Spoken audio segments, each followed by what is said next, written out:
బంగ్లాదేశ్‌లో తిరుగుబాటు అన్నటువంటిది పెద్ద ఎత్తున జరుగుతుదా? 13వ తారీఖుకి డెడ్‌లైన్. హసీనా అనుచర వర్గం అవామీ లీగ్ పార్టీకి సంబంధించిన వాళ్ళు దేశవ్యాప్త ఉద్యమానికి పిలుపునిచ్చారు.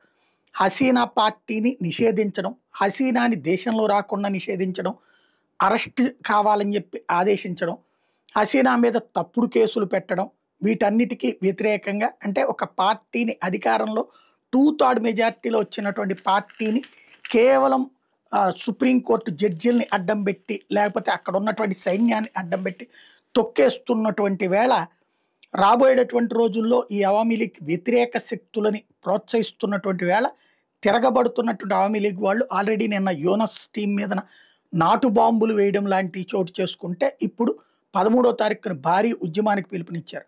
ఈ నాటు బాంబుల పేరుతో టోటల్‌గా ఈ ఉద్యమాన్ని అణచివేయడానికి యూనస్ కుట్ర చేస్తున్నాడు అన్నటువంటిది హసీనా టీం అభిప్రాయం. బట్ వీళ్ళే అరాచకాలు చేస్తున్నారు దానికి అన్నటువంటి ప్రచారాన్ని చేసుకొస్తున్నాడు యూనస్.